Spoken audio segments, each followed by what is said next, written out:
Bwana Yesu asifiwe. Na wasalimu katika jina lipitalo majina yote, jina la Bwana wetu Yesu Kristo. Ndugu mtazamaji na ndugu msikilizaji, naomba nikukaribishe kwenye channel yetu ya Yosh Testimony TV, maanake ushuhuda wa Yesu. Hii ni channel ambayo inafundisha neno la ufalme wa mbinguni hapa duniani. Ndugu mtazamaji na msikilizaji, na kuomba ufungue moyo wako, ulipokee neno la Mungu lifanye kazi katika maisha yako ya kila siku, sawa sawa na yasemavyo maandiko. Yosh TV, ufalme wa Mungu duniani. Ndugu msikilizaji, hili ni somo letu la 46 katika mfululizo wa masomo yetu kutoka kitabu cha Waebrania. Na kichwa cha somo ni epuka kudanganywa na mafundisho ya uongo. Epuka kudanganywa na mafundisho ya uongo. Na linatoka katika waraka kwa Waebrania sura ya 13 mstari wa 7 mpaka wa 9. Waebrania 13, 7 mpaka 9. Mtiririko wa somo utakuwa kama ufuatavyo. Utakuwa na utangulizi mfupi, alafu tutaangalia hii mistari mitatu ambayo mwandishi anatupa mbinu au njia za kuepuka kudanganywa na mafundisho ya uongo. Tutaangalia vipengele vitatu na tutahitimisha baada ya hapo. Sasa kwanza na utangulizi. Katika somo lililopita tulimwona mwandishi akitoa maelekezo kuhusu maisha na maadili ya Kikristo. Kimsingi analitaka kanisa kuishi kwa shukrani kwa kile Mungu ambacho alikamilisha msalabani. Na maisha haya ya shukrani yatawezekana tu ikiwa kanisa litaishi kulingana na ukweli wa neno la Mungu. Kwa hiyo mambo matatu ya kwanza aliyoagiza katika somo lililopita ni yafuatayo. Kwanza alisema tuendeleze au kuweko mwendelezo wa upendo wa ndugu kwa ndugu, pamoja na kuwapokea na kuwaonyesha ukarimu wageni.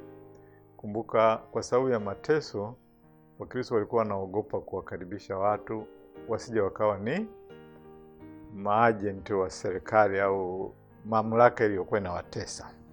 Lakini yeye anawaambia hilo liendelee. Kitu cha pili alichofundisha ni usafi wa kingono na kuheshimu ndoa kulingana na neno la Mungu. Hiyo ilikuwa katika mstari wa 4. Kile kipengele cha kwanza kilikuwa katika mstari wa kwanza na mpaka wa 3. Na kitu cha tatu ilikuwa ni kutokupenda pesa na kujifunza kuridhika na ulicho nacho, huku ukijua kwamba Bwana atakusaidia na ataendelea kukuhudumia. Maka amesema sitakuacha wala sitakupungukia. Na unafanya hivi ukitambua kwamba huko katika ulimwengu ambao umejikita katika kutafuta zaidi na zaidi bila kikomo. Maelekezo haya na maadili yanayotokana nayo yalipata upinzani katika kanisa la Waebrania na yanapata upinzani hata katika kanisa la sasa. Kwa hiyo katika somo la leo mwandishi anasema ili kuepuka kudanganywa na mafundisho ya uongo inabidi tufanye yafuatayo. La kwanza, tuige au anasema igeni imani ya viongozi wacha Mungu. Wale viongozi wetu wa zamani ambao wengi watakuwa hawapo tena hapa duniani, lakini waliotufundisha mwanzo neno la Mungu.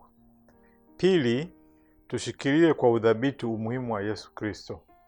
Kama tulivyokuwa tunaona katika masomo yetu tangu la mwanzo, Yesu yu hai, Yesu ni mkuu kuliko vyote, na tumshikilie na kuamini hivyo. Tatu, mioyo yetu iimarishwe kwa neema. Hayo ndio njia ambazo mwandishi anasema tukisimama hapo tutaepuka kudanganywa na mafundisho ya uongo ambayo yamo ndani ya kanisa na yanaendelea.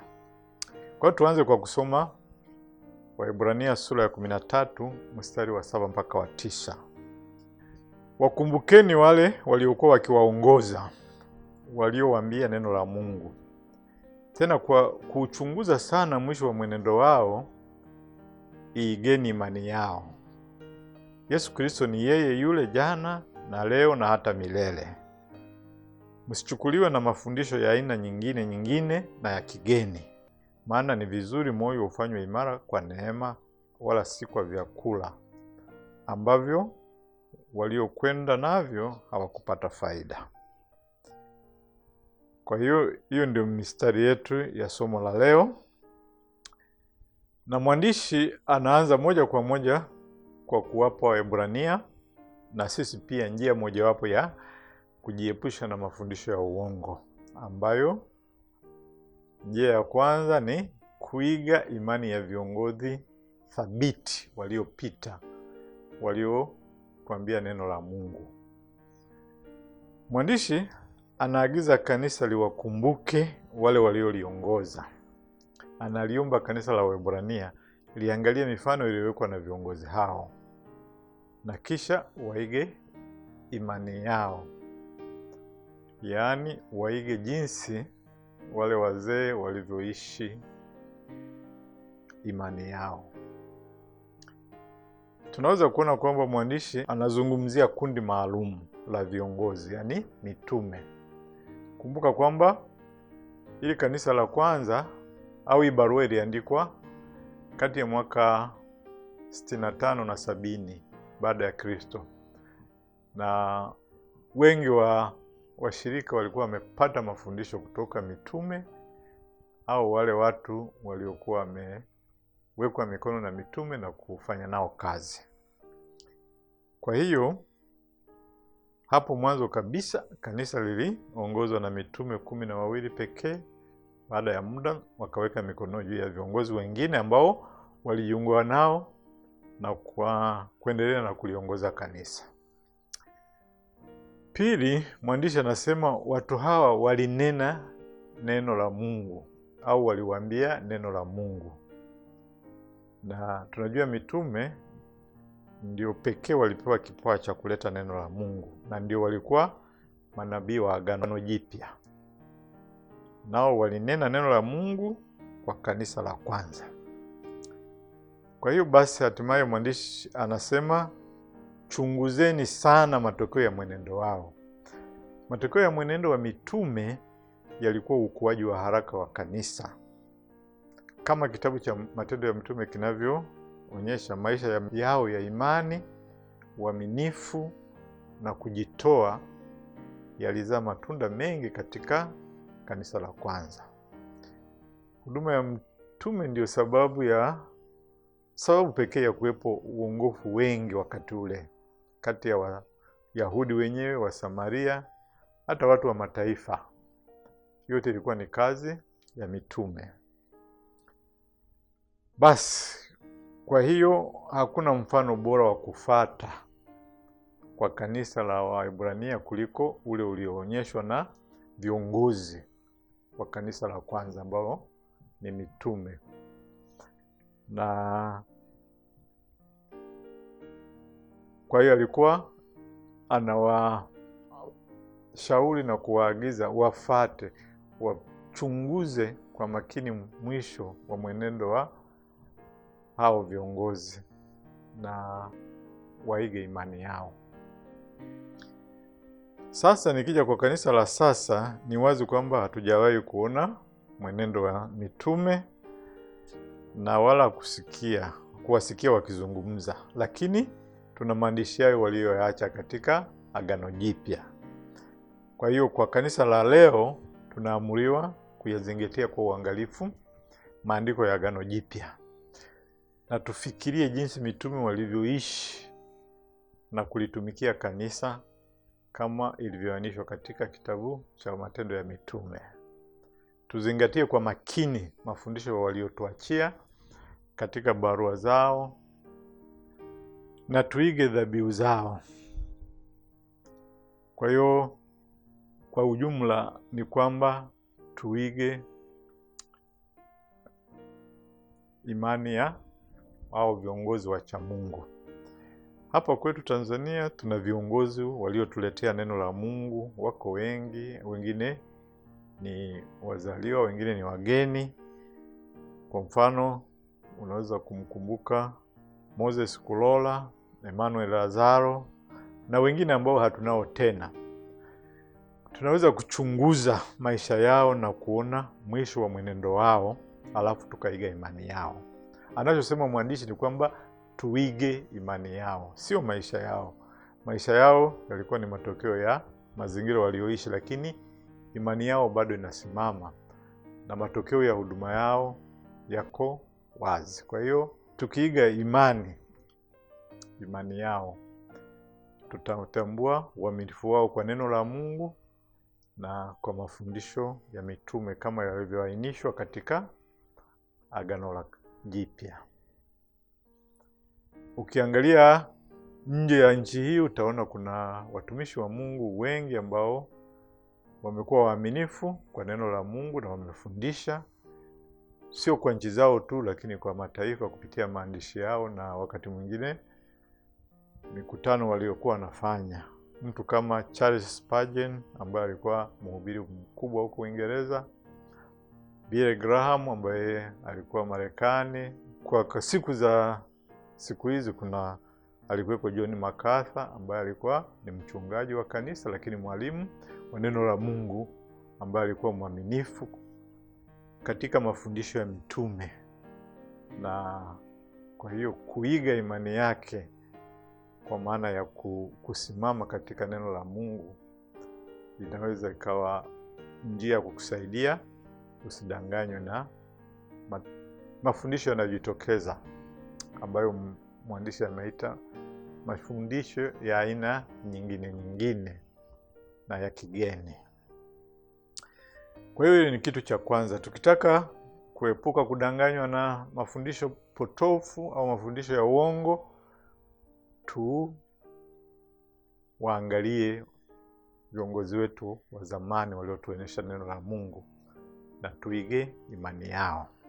La pili, anasema tushikilie kwa udhabiti umuhimu wa Yesu Kristo na kifo chake msalabani kama dhabihu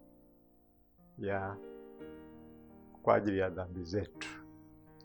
Mstari wa 8 unasema Yesu ni yeye yule jana na leo hata milele. Huu mstari unaunganisha muktadha wa mstari wa 7 kuwaiga viongozi waliotuletea neno la Mungu na mstari wa 9 unaosema au kuhusu mafundisho ya uongo au unaotuasa tusichukuliwe na mafundisho ya uongo. Wakati mwingine watu hukata tamaa wanapowapoteza viongozi wao na huwa kwenye hatari ya kuchukuliwa na mafundisho potofu au kukata tamaa katika maendeleo yao. Lakini mwandishi wetu, bila kupunguza thamani ya walimu viongozi wazuri, anasema hata wakiondoka, Yesu Kristo hubaki imara, thabiti na asiyebadilika. Kwa ndio anasema Yesu ni yeye yule jana na leo na hata milele. Sasa tukirudi nyuma kidogo katika somo letu ilikuwa ni somo la 2 au la 3 katika waraka huu kwa Waebrania, tuliona mwandishi akinukuu Zaburi ya 102 mstari wa 25 mpaka 27 na akatumia maelezo yaliyokuwa yanamhusu Mungu na kuyatumia kumweleza mwana ambaye ni Yesu Kristo. Yaani alichotaka kutuonyesha pale ni kwamba Kristo ni zaidi ya malaika. Na kwa kutumia maneno haya akaonyesha kwamba Kristo ni mwana wa Mungu na kwa hiyo ni Mungu. Basi kwa maana hiyo basi Kristo ni Mungu, na kama ni Mungu hawezi kubadilika, maana Mungu habadiliki. Kwa hiyo kinachotoka hapa ni kwamba Kristo ni Mungu na habadiliki. Basi kama Yesu habadiliki katika tabia yake ya uungu, katika upendo na nguvu zake na katika ahadi zake, haijalishi tunapita katika matatizo gani, bado tunakuwa naye na hatuwezi kutishika au kuyumbishwa. Bado tunaye na ahadi zake. Kwa kuwa Yesu habadiliki, Injili nayo haibadiliki. Na kwa hiyo Wakristo hawahitaji mafundisho mapya au ya kigeni au ya kisasa. Mafundisho ni yale yale ya mitume na Injili ni ile ile. Na kwa kupanua uelewa wetu, tunaweza kusema Yesu wa jana ni yule tunayemuona duniani akituhudumia na aliyekwenda kufa msalabani kwa ajili ya dhambi zetu. Ndio Yesu wa jana. Historia yake imeandikwa na tunamjua na kuwasiliana naye kupitia neno la Mungu. Tunamjua Yesu wa leo na nguvu zake kupitia Roho Mtakatifu. Roho Mtakatifu huchukua mambo ya Kristo na kuyafanya halisi na ya kibinafsi katika maisha yetu ya kila siku. Kwa hiyo Yesu tunaye leo na nguvu zake zinaonekana katika huduma zetu, katika kazi zetu na katika mapambano yetu. Na huyu Kristo wa kihistoria ambaye sasa tunamjua na kumpenda na kumthamini na kumfurahia, ndio Kristo ambaye tutamfurahia zaidi milele na milele, ikiwa yeye ni yule yule milele. Kwa hiyo umilele una maana sana na ni wa muhimu sana hapa. Kwa hiyo Yesu ni yule yule, habadiliki, jana, leo na hata milele. Kwa hiyo basi mwandishi anatueleza hapa kwamba tutulie katika Yesu asiyebadilika. Wakati wa mateso, wakati wa mashaka au katika mapambano yetu ya maisha ya kila siku, tujifunze kumtegemea yeye. Hatuhitaji mafundisho ya aina nyingine na ya kigeni. Ametuachia mafundisho kupitia mitume na wazee wetu waliotuletea neno la Mungu. Kwa hiyo hamna sababu ya kuingia mafundisho ya aina nyingine na ya kigeni. La tatu, mwandishi amesema tuimarishwe kwa neema. Mioyo yetu imarishwe kwa neema. Mstari wa 9 unaanza kwa kusema, msichukuliwe na mafundisho ya aina nyingine na ya kigeni, maana ni vizuri moyo ufanywe imara kwa neema wala si kwa vyakula. Inaelekea katika kanisa la Waebrania kulikuwa na mafundisho potovu kuhusu imani yao na sheria kuhusu vyakula. Mwandishi hakulifafanua sana hili, lakini ni wazi kwamba lilikuwa linachangia katika watu kuhama kanisa na kurudi kwenye huduma ya hekaluni. Walikuwa baada ya kuokolewa kwa neema kupitia imani yao katika Kristo, walijikuta wako huru kula wanachotaka na kuacha dhabihu za wanyama kule hekaluni, na hili uhuru huu inaonekana uliwashinda kuchukua. Kwa hiyo alipokuja mafundisho yaliyokuwa anawaambia, bwana, kama mmeokoka sawa, lakini njoo hekaluni mkatoe dhabihu ya siku fulani au ya kitu fulani, au pamoja na kuokoka mtakiwi kula vitu fulani au mnapashwa kushiriki vyakula fulani. Kwa hiyo wengi wakawa wamejichanganya katika hilo, na ndio mwandishi alikuwa anazungumzia masuala ya vyakula. Lakini katika siku zijazo kutakuwa na hatari ya namna hii, yaani ya mafundisho ambayo ni mageni na ni ya ajabu. Paulo anaonya katika Timotheo wa pili sura ya 4 mstari wa 3. Mtasoma huo mstari. Maana utakuja wakati watakapoyakataa mafundisho yenye uzima, ila kwa kuzifuata nia zao wenyewe watajipatia walimu makundi makundi, na kwa kuwa wana masikio ya utafiti. Kwa hiyo onyo kuhusu mafundisho ya uongo ni onyo endelevu katika Agano Jipya. Kwanza, na Yesu mwenyewe alionya katika Mathayo 7:15. Nitasoma huu mstari. Jihadharini na manabii wa uongo, watu wanaowajia wamevaa mavazi ya kondoo, lakini ndani ni mbwa mwitu wakali. Huyo alikuwa ni Bwana Yesu mwenyewe. Paulo ametoa maonyo mengi kuhusu hili la mafundisho ya uongo, ikiwemo kwa wazee wa Efeso katika Matendo ya Mitume sura ya 20 mstari wa 30, kwa Wagalatia katika barua kwa Wagalatia sura ya 1 mstari wa 6 mpaka wa 9, kwa Wakolosai katika barua kwa Wakolosai sura ya 2 mstari wa 8 na mstari wa 16, na barua zake nyingi za kiuchungaji mara nyingi hutaja mafundisho yenye uzima na kuonya dhidi ya mafundisho ya uongo. Kwa hivyo basi, kanisa la Waebrania lilipaswa kuchukua tahadhari kama sisi pia tunavyotakiwa kuchukua tahadhari. Inabidi kama kanisa tuhakikishe kwamba mafundisho yetu ni ya kweli, na wakati wote tujihadhari na tunachojifunza na tunachofundisha. Neno la Mungu halibadiliki kamwe, kwa sababu ukweli hauhitaji kubadilika kamwe. Kitu chochote kinachotaka kubadilika, kauli yote inataka kubadilika, inakuwa sio ya kweli. Kweli haibadiliki. Kwa hiyo tumeshaona njia mbili za kuepuka mafundisho ya uongo, na njia ya tatu mwandishi anasema ni mioyo yetu kuimarishwa kwa neema.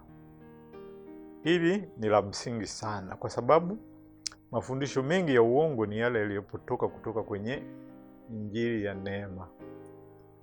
Unajua tumeokolewa kwa neema kupitia imani yetu kwa Yesu Kristo.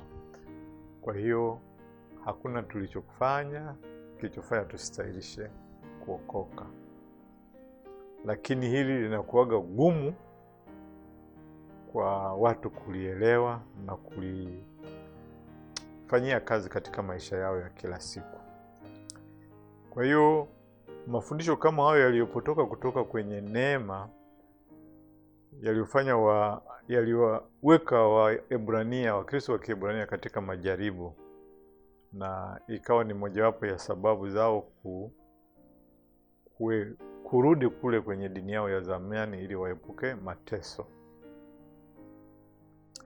Kwa hiyo mwandishi anaposema moyo kuimarishwa kwa neema, kwanza moyo unawakilisha kitovu cha utu na imani ya mtu. Kwa hiyo utulivu wa kweli wa moyo na ukomavu hutokana na kuimarishwa katika uhuru wetu ndani ya Kristo, ambao ni kupumzika katika kazi iliyokamilika ya Yesu na si kwa juhudi na utendaji wa kibinadamu.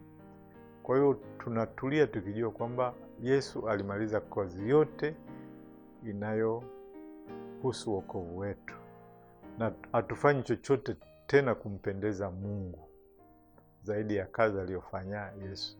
Tunafanya kwa shukurani na kumfurahia Mungu kwa kazi iliyofanyika kupitia msalabani. Kwa hiyo tutambue kwamba hatutegemei kazi zetu wenyewe, ila ili kukubalika kwa Mungu. Tumeshakubalika kwa hiyo kazi iliyofanyika. Kwa hiyo Kristo anatosha, kwa sababu wokovu ni Kristo pekee na katika Kristo pekee. Kwa hiyo kuongeza sheria, utamaduni au taratibu nyingine ni kudharau kazi iliyofanyika msalabani. Ukuaji wa kiroho unapatikana kwa kutegemea neema ya Mungu, si kwa kufuata kwa ukamilifu sheria za kidini zinazokuwa zimetungwa na wanadamu. Nakumbuka tulikuwa na somo sio zamani sana linalosema kudharau neema ya Mungu. Neema ya Mungu ndio iliyotuokoa na neema ya Mungu ndio inatufanya tuweze kuukulia wokovu. Kwa hiyo kimsingi mwandishi analiambia kanisa la Waebrania waache kutafuta usalama katika vitu vya nje. Wawe ikiwemo vyakula, bali watafute kuimarishwa mioyo yao kwa neema. Neema ndio inayomtia mtu nguvu. Neema ndio inauisha mtu wa ndani. Kama chakula cha mwili, neema inahitajika kwa mtu wa ndani ili apate nguvu, ili aweze kukua. Kwa hiyo mwandishi anamalizia kwa kusema si kwa vyakula ambavyo waliokwenda navyo hawakupata faida. Vyakula vinarejelea sheria za ulaji na za sherehe za Agano la Kale. Mwandishi anasema kwamba kuzingatia mila hizi hakuboreshi msimamo wa mtu na Mungu au kuimarisha mtu wa ndani. Kwa hiyo tuhitaji kuimarisha mioyo yetu kwa neema na sio kwa vyakula au kwa taratibu nyingine zozote zinazokuwa zimewekwa na wanadamu katika kanisa au nje ya kanisa. Kwa hiyo ndugu mtazamaji, kama hujafanya uamuzi wa kumfuata Yesu na kumfanya awe Bwana na Mwokozi wa maisha yako, naomba utafakari kwa makini mafundisho ya leo. Tumejifunza kwamba Yesu ni yule yule jana na leo na hata milele. Yesu ameshalipa deni lako la dhambi. Unachotakiwa kufanya ni kujisalimisha na kuiamini kazi aliyoifanya na utaokolewa. Kama umeamini, naomba tusali pamoja sala ifuatayo na utapokea wokovu na uzima wa milele. Tusali. Bwana Yesu, ninakiri kwamba mimi ni mwenye dhambi, ninahitaji msamaha wako. Ninaamini kwamba ulikufa kwenye nafasi yangu, ukalipa deni langu la dhambi zangu. Niko tayari sasa hivi kugeuka kutoka kwenye dhambi na kujisalimisha kwako, uwe Bwana na Mwokozi wangu. Najikabidhi kwako, naomba unipokee. Katika jina lako Yesu naomba na kuamini. Amina.